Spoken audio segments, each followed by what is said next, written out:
Hello and welcome to Dropping the Tea, the podcast where we dive into the lives of broadcasting icons.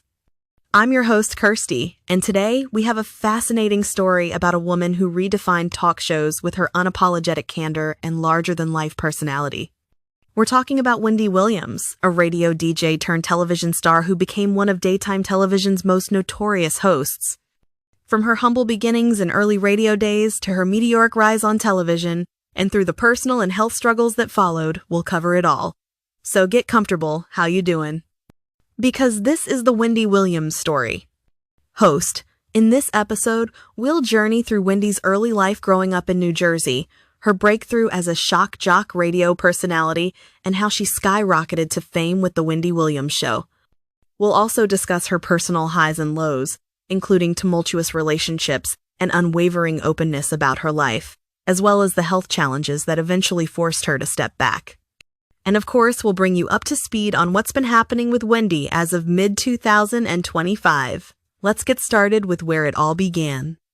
Wendy Joan Williams was born on the 18th of July, 1964, in Asbury Park, New Jersey. She was the second of three children in a hardworking, educated family. Her mom was a special education teacher and her dad a school principal. Growing up, Wendy was full of energy, so much so that doctors once suggested medication for her hyperactivity, and she often felt like a bit of an outsider in her community. But one thing was clear from a young age: Wendy loved to talk. In fact, she got an early taste of broadcasting by acting as the announcer at her younger brother's Little League baseball games. A sign of things to come. After high school, Wendy pursued her passion for communications at Northeastern University in Boston. Initially, she set out to become a television news anchor, but she quickly realized that radio might be her true calling.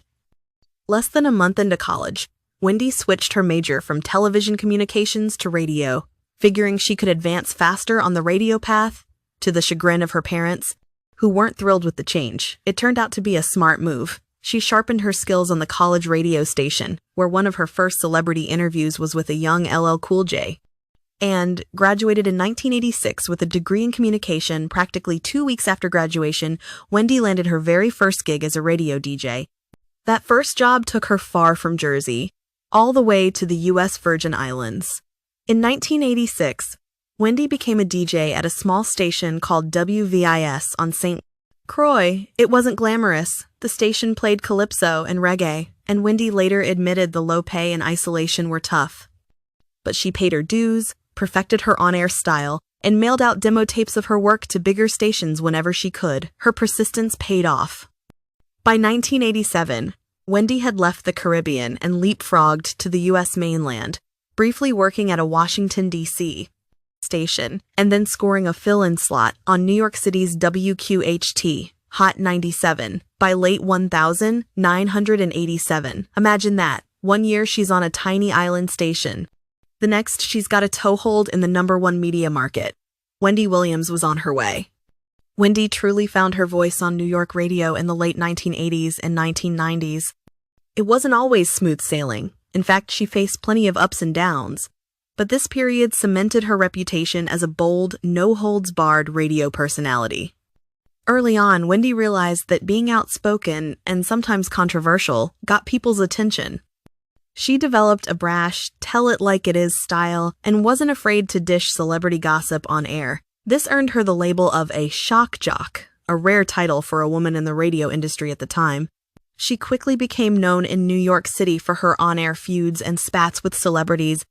In fact, her radio persona grew so infamous that VH1 created a whole reality television series around it, The Wendy Williams Experience, in 2006, which showed the behind-the-scenes of Wendy's radio show. If that's not making it big in radio, what is? But before the television cameras ever showed up, Wendy had to claw her way to the top of the NYC airwaves. After starting at Hot 97, she was actually fired from that station in the early 90s, one of several times her outspoken nature got her into trouble. She didn't stay down for long. Wendy soon moved to another New York station, WRKS, Kiss FM, where she really hit her stride. There, she started a juicy gossip segment called Dish the Dirt, and would spill tea on big names in hip-hop and R&B. Some celebrities were so unhappy with Wendy's commentary that they even called the station demanding she be fired, but their efforts failed. Instead of getting punished, Wendy's blunt talk only made her more popular with listeners. By 1993, she was the highest-rated radio host in her time slot in New York City, and even won a Billboard Radio Award for R&B Major Market Radio Air Personality of the Year. In other words, she became the queen of New York radio by the mid-90s. At one point, Whitney told Wendy, "If I was there, I'd meet you outside." Listeners were stunned, but also riveted. Wendy's interview with Whitney Houston became the stuff of radio legend, encapsulating her fearless, some would say pushy, interviewing style. Wendy had other feuds too. Rapper Method Man publicly blasted her after she revealed on air that his wife had cancer, a personal detail he wanted to keep private. Love her or hate her, Wendy Williams made sure you knew her name during her radio days. By the early 2000s, Wendy was one of the biggest voices in urban radio. In 2001, she returned to New York from that stint in Philly, joining WBLS 107.5 FM, where her afternoon show became syndicated in markets across the country. She dominated the airwaves and even started calling her listeners her co-hosts, nurturing that fan community. The accolades rolled in as well. Wendy Williams was inducted into the National Radio Hall of Fame in 2009, recognizing her impact and trailblazing career in the industry. By that time, however, a whole new chapter of her career was unfolding on television.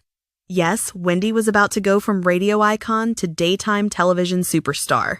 At one point, Whitney told Wendy, "If I was there, I'd meet you outside." Listeners were stunned, but also riveted. Wendy's interview with Whitney Houston became the stuff of radio legend, encapsulating her fearless, some would say pushy, interviewing style. Wendy had other feuds too. Rapper Method Man publicly blasted her after she revealed on air that his wife had cancer, a personal detail he wanted to keep private. Love her or hate her, Wendy Williams made sure you knew her name during her radio days. By the early 2000s, Wendy was one of the biggest voices in urban radio. In 2001, she returned to New York from that stint in Philly, joining WBLS 107.5 FM, where her afternoon show became syndicated in markets across the country. She dominated the airwaves and even started calling her listeners her co-hosts, nurturing that fan community. The accolades rolled in as well. Wendy Williams was inducted into the National Radio Hall of Fame in 2009, recognizing her impact and trailblazing career in the industry. By that time, however, a whole new chapter of her career was unfolding on television. Yes, Wendy was about to go from radio icon to daytime television superstar. How does a tough-talking radio host transition to television? In Wendy's case, it happened in spectacular fashion. The seeds were actually planted back in the 90s when she dreamed of being a television personality. Remember, she went to college wanting to be a television anchor. After years of building her brand on radio, Wendy finally got a shot at the small screen. In 2008, a media company called Debmar Mercury approached her with an offer she couldn't refuse. A 6-week trial run of her very own talk show. They wanted to test out The Wendy Williams Show in a few markets first and see how audiences reacted to Wendy's larger-than-life persona on daytime television. On the 14th of July, 2008, The Wendy Williams Show debuted in 4 cities as a summer trial. Now, imagine you're a viewer tuning in for the first time. You see this tall, glamorous woman with a big smile and even bigger personality, sitting in her purple chair, spilling celebrity gossip and asking her studio audience, "How you doing?" It was unlike other talk shows of the time. The New York Times even said Wendy's show created a breakthrough in daytime by basically inventing a new genre, the backtalk show, where the host's candid commentary was the main attraction. Audiences loved it. The ratings were strong, and Wendy's brash but fun approach clicked with daytime viewers who wanted something spicier than the usual polite chatter. On the 14th of July, 2008, The Wendy Williams Show debuted in 4 cities as a summer trial. Now, imagine you're a viewer tuning in for the first time. You see this tall, glamorous woman with a big smile and even bigger personality, sitting in her purple chair, spilling celebrity gossip and asking her studio audience, "How you doing?" It was unlike other talk shows of the time. The New York Times even said Wendy's show created a breakthrough in daytime by basically inventing a new genre, the backtalk show, where the host's candid commentary was the main attraction. Audiences loved it. The ratings were strong, and Wendy's brash but fun approach clicked with daytime viewers who wanted something spicier than the usual polite chatter. At its peak, The Wendy Williams Show was drawing around 2.4 million viewers a day, going head-to-head with The Ellen DeGeneres Show as one of the top daytime talk programs hosted by a woman. Think about that. Wendy Williams, who started in radio and took a gamble on a talk show, ended up virtually tied with Ellen, an established comedian, for the title of Queen of Daytime Television. Wendy even snagged multiple nominations at the People's Choice Awards and Daytime Emmys over the years, showing that the industry was taking note of her success. She had truly risen to fame on a national scale. Behind the scenes of all this professional success, Wendy Williams' personal life was filled with both happy moments and painful challenges, much of which she faced in the public eye. Let's talk about Wendy's life off the air. Early on, in 1994, Wendy had a short-lived first marriage. She married a salesperson named Bert Gregory, but that union lasted barely a year before they split up. The real love story of her life, and one tied deeply to her career, began when she met Kevin Hunter. Wendy married Kevin in 1999, and not long after, they welcomed a son, Kevin Jr., in 2000. Wendy often spoke lovingly of her son on her show, and for years she and Kevin Hunter appeared to be a power couple in both marriage and business. Kevin eventually became Wendy's manager and an executive producer of The Wendy Williams Show, helping her build her brand. However, Wendy's marriage to Kevin Hunter would later become the source of very public heartbreak. Throughout the 2000s and 2010s, Wendy stood by Kevin despite occasional tabloid rumors of him stepping out. But in 2019, a bombshell dropped. News broke that Kevin had not only been unfaithful, but had fathered a baby with another woman. It was a huge scandal, the kind of personal crisis that Wendy had often discussed about other celebrities on Hot Topics, now happening to her.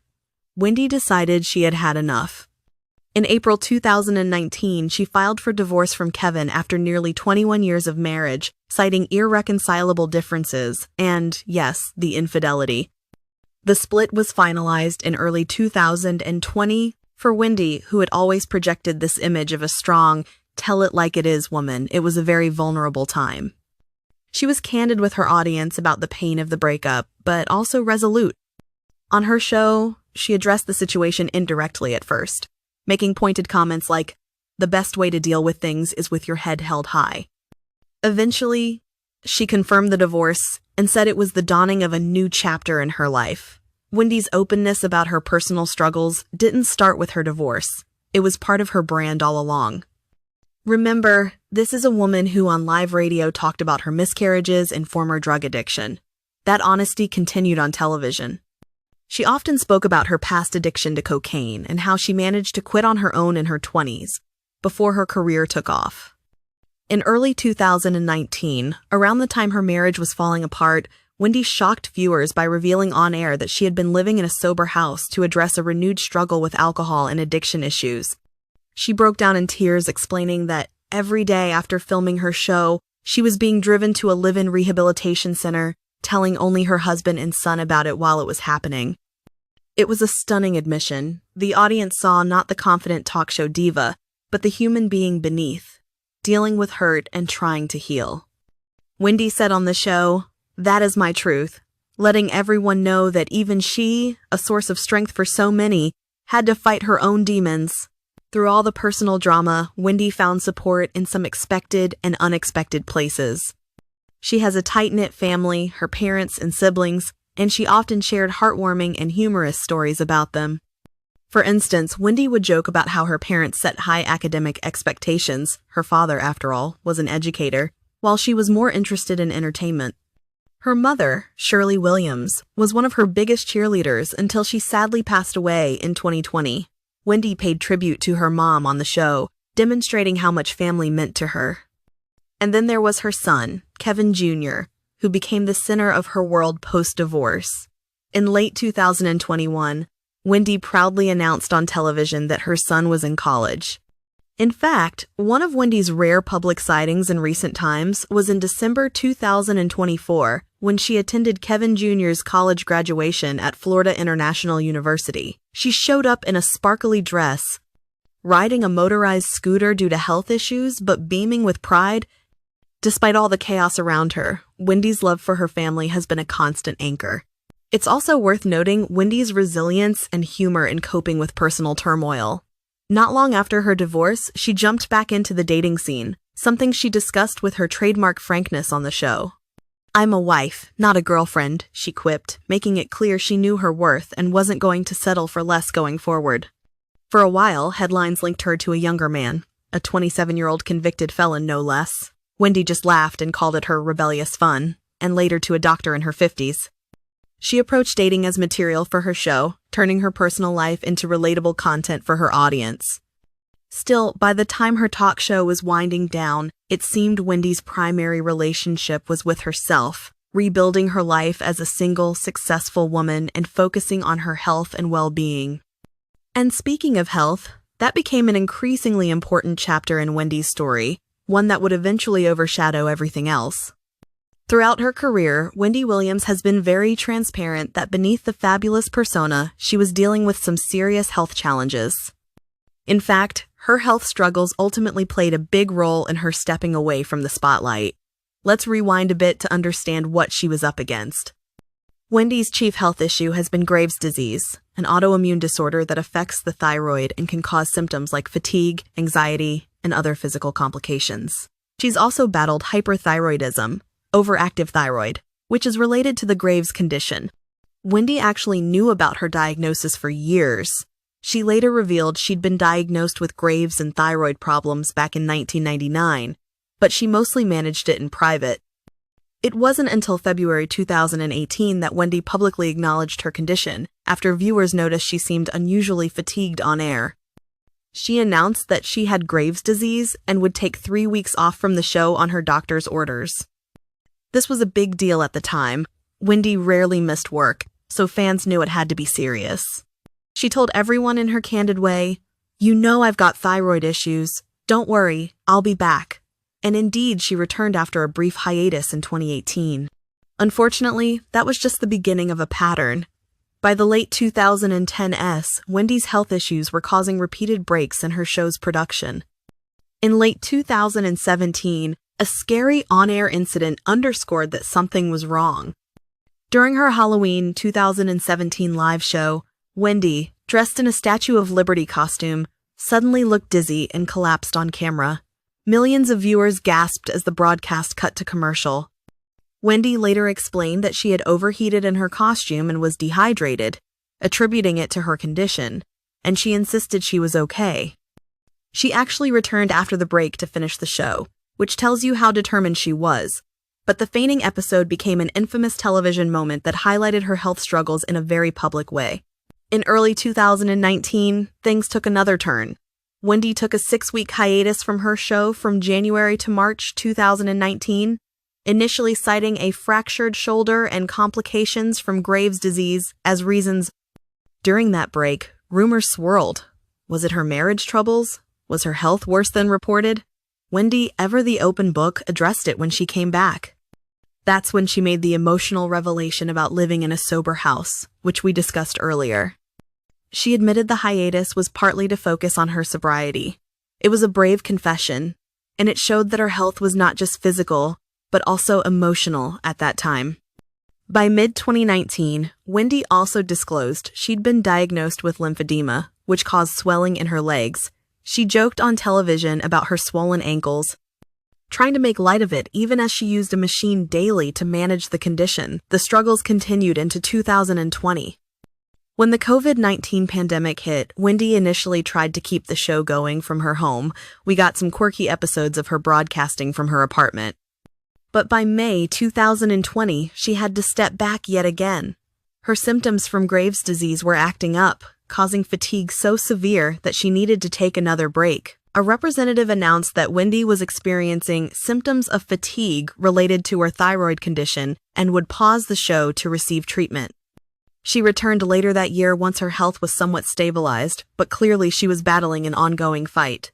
Then came the challenges of 2021. This turned out to be the final full year of The Wendy Williams Show, though no one knew it at the start. In September 2021, just as she was gearing up for season 13, Wendy contracted a breakthrough case of COVID-19 despite being vaccinated. That, on top of her existing illnesses, forced the new season's premiere to be delayed. An announcement on the show's Instagram in fall 2021 noted Wendy was dealing with ongoing health issues and would need time to recover. They hoped to have her back on air by October. But October came, and Wendy did not return. In fact, she never returned to her purple chair at all that season. As the weeks went by, a rotating roster of guest hosts like Leah Remini, Michael Rappaport, and Sherry Shepard filled in for Wendy. The official line was that Wendy was under medical supervision for complications of Graves' disease and needed more time to recuperate. Unofficially, fans and media were speculating all kinds of things. There were rumors of everything from a stroke to early onset dementia, though her team vehemently denied those more serious claims at the time. By early 2022, it became apparent that Wendy's health was not improving enough for her to come back to the show. In February 2022, a statement confirmed that Wendy would not be returning for the remainder of the season. It was a huge blow for her devoted audience, but those close to Wendy said her healing was taking longer than hoped and that she was grappling with multiple medical issues. In June 2022, after months of holding out hope, the announcement was made that The Wendy Williams Show would officially end after 14 years on air. The final episode aired on the 17th of June, 2022. Notably, without Wendy there to host it. She was watching from home. She later said she wasn't even asked to appear in the finale, which clearly hurt her feelings. Instead, guest host Sherry Shepard did the honors of closing out the show, and she went on to get her own talk show in Wendy's old time slot later that year. For Wendy, the end of her show was bittersweet. On one hand, it marked the culmination of an incredible run. Think of it. 13 successful seasons, hundreds of episodes, countless celebrity interviews, and an indelible mark on pop culture. On the other hand, it ended not on her terms, but because her health issues made it impossible for her to continue. Wendy kept a brave face publicly, even telling Extra in 2022 that she was proud of what she accomplished and was ready to move on to the next project. But she also admitted in another interview that watching the finale from home was eek, and that there was nothing she liked about how it ended. It's easy to understand why. It must have been heartbreaking for someone who lives to talk and connect with people to have to step away in that manner. However, Wendy Williams is nothing if not a fighter. Even as her talk show ended, she was plotting a comeback, this time in a new medium that wouldn't require the grind of daily television. That brings us to what happened next, Wendy's post-show life, which has been a roller coaster of its own, filled with new plans, more health battles, and some dramatic twists as recently as mid-2025. Since stepping away from television, Wendy has largely been out of the public eye, but that doesn't mean her life has been quiet. In fact, the years from 2022 to 2025 have seen Wendy in the headlines for a host of reasons unrelated to hosting a show. Let's break down what's been going on with her in this period. First, right after The Wendy Williams Show ended, Wendy announced she was venturing into the world of podcasting. She teased a new project called The Wendy Experience, essentially a Wendy Williams podcast where she promised to bring the same candid conversations and celebrity dish to an audio format. In August 2022, she popped up on Instagram with a flashy promo video, confidently telling fans, "I'm famous and I'll be back. Trust me." She was clearly excited about this next chapter, and her rep even said at the time that Wendy was happy and focused on her health and starting the podcast. For Wendy's loyal co-host fans, this was thrilling news. Even if she wasn't on television every day, they could still get their Wendy fix in a new way. However, behind the scenes, Wendy's health issues were still looming, and they would soon take center stage over any podcast plans. In 2022, a concerning situation unfolded regarding Wendy's finances and well-being. It came to light that earlier in the year, Wells Fargo, Wendy's bank, had frozen her accounts and even petitioned a court to place Wendy under a financial guardianship, claiming that she was an incapacitated person who needed protection. This was a shocking development. Essentially, the bank was saying they believed Wendy wasn't mentally fit to manage her affairs. Wendy, through her attorney, fiercely denied any suggestion that she was of unsound mind. She even did an interview with Good Morning. In August 2022, she popped up on Instagram with a flashy promo video, confidently telling fans, "I'm famous and I'll be back. Trust me." She was clearly excited about this next chapter, and her rep even said at the time that Wendy was happy and focused on her health and starting the podcast. For Wendy's loyal co-host fans, this was thrilling news. Even if she wasn't on television every day, they could still get their Wendy fix in a new way. However, behind the scenes, Wendy's health issues were still looming, and they would soon take center stage over any podcast plans. In 2022, a concerning situation unfolded regarding Wendy's finances and well-being. It came to light that earlier in the year, Wells Fargo, Wendy's bank, had frozen her accounts and even petitioned a court to place Wendy under a financial guardianship, claiming that she was an incapacitated person who needed protection. This was a shocking development. Essentially, the bank was saying they believed Wendy wasn't mentally fit to manage her affairs. Wendy, through her attorney, fiercely denied any suggestion that she was of unsound mind. She even did an interview with Good Morning America in March 2022, insisting, "I'm absolutely of sound mind," and that the whole thing was a misunderstanding. Nonetheless, by May 2022, a New York judge appointed a temporary guardian to oversee Wendy's finances. Wendy wasn't happy about it. Her lawyer said she didn't want a financial guardian for the long haul and would fight it if it became permanent. This was an unprecedented situation for a celebrity of her stature, and it garnered a lot of media attention. It also foreshadowed some of the health revelations to come. As 2022 turned to 2023, Wendy's health took priority above all else. After a brief comeback attempt in late 2022, she made a rare public appearance at a WBLS event in November of that year. Shortly after a stay in a wellness facility, it became clear she needed ongoing care. In early 2023, Wendy checked into a facility to address cognitive issues. According to her publicist, this was a serious step. Cognitive issues suggested that it wasn't just physical ailments like Graves' disease anymore. There might be neurological or mental health factors at play. For months, not much was heard from Wendy directly. Her family members occasionally gave updates. They said Wendy was in a healing environment, and that when they did speak to her, she sounded much better than what had been shown in the media.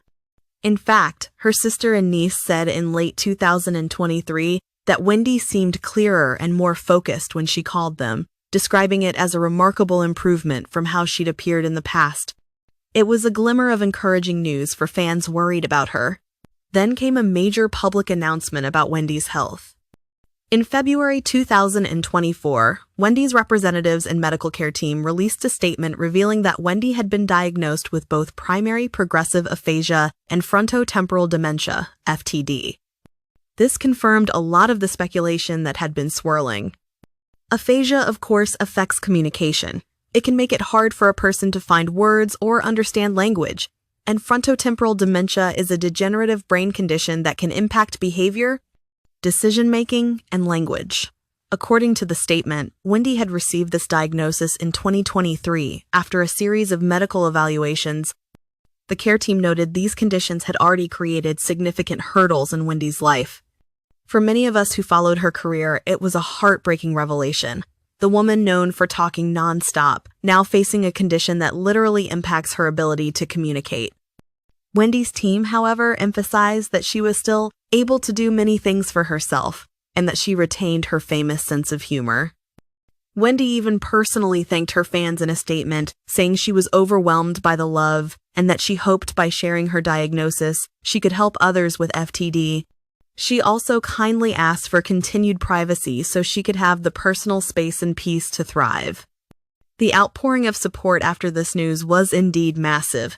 Wendy has a lot of people rooting for her. It's worth noting that some of Wendy's family later said they weren't informed ahead of time about her dementia diagnosis going public, which hints at some tensions with the guardian or management, but that's another subplot in this saga. Around this same time, a documentary titled Where is Wendy Williams? Aired on Lifetime in February 2024. It was initially intended to chronicle Wendy's comeback journey as she worked on her podcast, but reality intervened and it ended up documenting her struggles with alcoholism and health instead. Wendy herself was an executive producer on it, which shows she wanted her story told, even the dark parts. The documentary and the news of her dementia diagnosis painted a picture of what a challenging few years Wendy had gone through. Addiction relapses, Graves' and thyroid disease complications, lymphedema, and cognitive decline. It was a lot for one person to handle, even someone as tough as Wendy. In 2024 and into 2025, Wendy remained mostly out of the public eye, staying in a care facility. But she did make a few brief appearances and statements. One particularly dramatic incident happened in March 2025.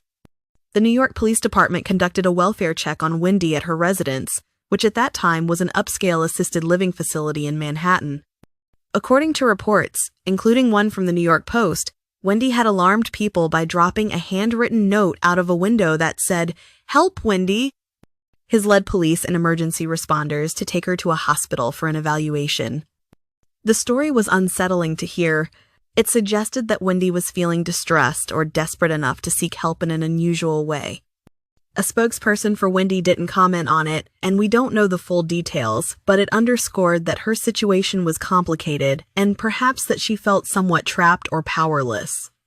The timing was striking too. Just a month earlier, in a January 2025 interview on the Breakfast Club radio show, Wendy had called in, along with her niece, and insisted she does not have dementia and is not incapacitated. She said living under the conservatorship felt like being in prison. She described spending her days mostly in her room, watching television, and not even being able to receive incoming phone calls. It was clearly a frustrating situation for her. Hours after that interview aired, her guardian, the court-appointed financial guardian, a woman named Sabrina Morrissey, reportedly filed legal papers requesting a new medical evaluation of Wendy.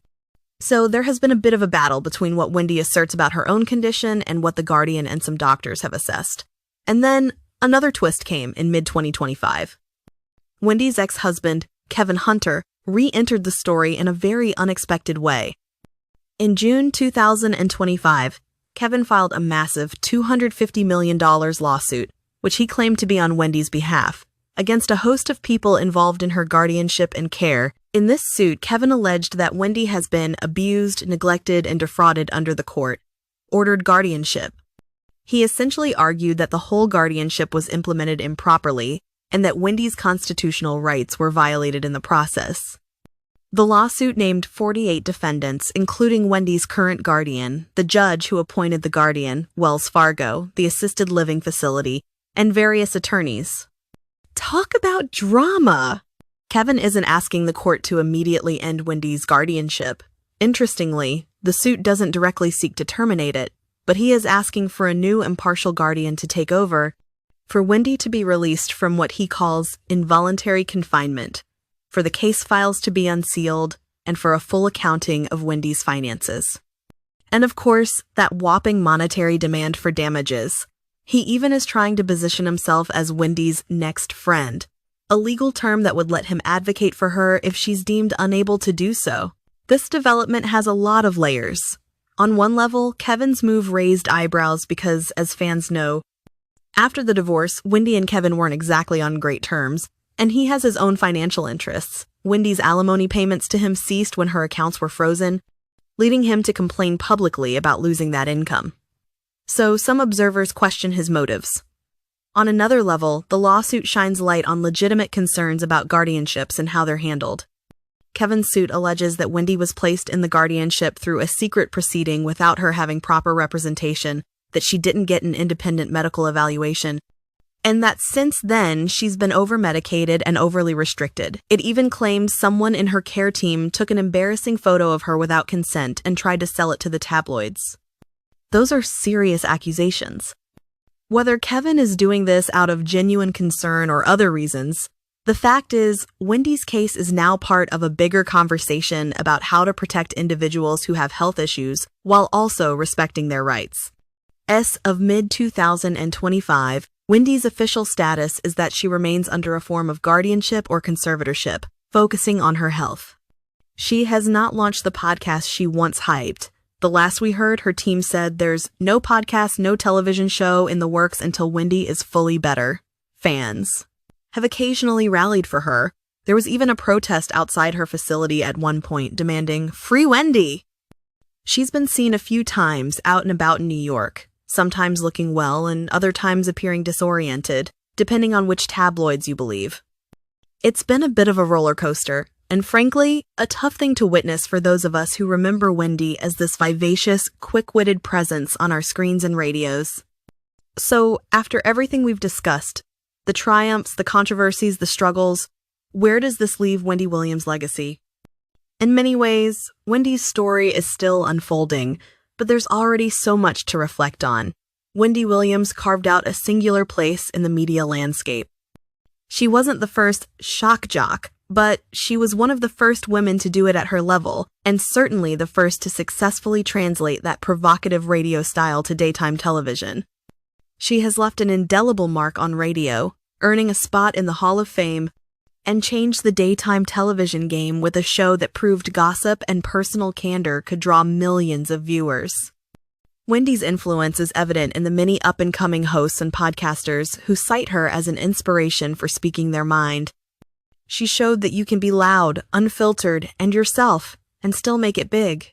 Beyond the industry accolades, Wendy's connection with her audience might be her greatest legacy. She always called her viewers her co-hosts, a sign of how much she valued the people who watched and listened. Fans felt like they knew her personally. She wasn't a distant, perfectly polished celebrity. She was real, relatable, and sometimes messy, just like life. That willingness to be vulnerable, whether talking about cosmetic surgery, addiction, or messy relationships, was pioneering in its own way. Daytime television hadn't seen someone quite like her before. And let's not forget the joy and laughter she brought, the viral Wendy memes, the catchphrases, the countless times she made us gasp or laugh with her outrageous comments or reactions. Who can forget her dramatic pronunciations, like "death to all of them," in a rant that later became a meme. Wendy has a unique place in pop culture that's all her own. As of 2025, fans and well-wishers are hoping that Wendy can overcome her current challenges. It's hard to predict what the future holds. Frontotemporal dementia is a daunting diagnosis. Many people don't fully recover from it, and it can progress over time. But if there's one thing we've learned about Wendy Williams, it's that she's a fighter and full of surprises. She's denied that she's truly incapacitated and has expressed a strong desire for her freedom and maybe a return to the public in some form. We don't know if that day will come, but it's clear that her story has impacted a lot of people. Wendy's perseverance through adversity, from breaking into male-dominated radio, to reinventing herself on television, to facing very public personal crises, is a testament to her strength. In wrapping up, I find myself reflecting on a classic Wendy moment. At the end of each episode of her talk show, Wendy would look into the camera and say, "I love you for watching." It was simple, earnest, and it showed the gratitude she had for her audience through all the highs and lows. Today, as we consider her legacy, there's a lot of love flowing in return for Wendy Williams. Love for the laughter she gave us, respect for the barriers she broke, and compassion for the tough journey she's now on. Wendy once asked in her memoir, "How you doin'?" It was her catchphrase. Right now, the answer might be complicated for her, but we're all hoping that, with time and care, she'll be doing better. Wendy Williams has always been a survivor, a trailblazer, and undeniably one of a kind. No matter what the next chapters bring, her impact on media is secure. And on a human level, we simply wish her healing and happiness. Thank you for joining me in exploring the remarkable life and career of Wendy Williams. Until next time, take care, and in the words of Wendy, don't forget to spend time with yourself. That's all for today's episode of Dropping the Tea. I hope you enjoyed this deep dive into Wendy's world. If you did, please like and subscribe and share it with fellow Wendy Williams fans. We'll be back soon with another episode, looking at another icon who changed the game. Until then, how you doing? I hope you're doing well. Be safe, be kind, and keep sipping that tea.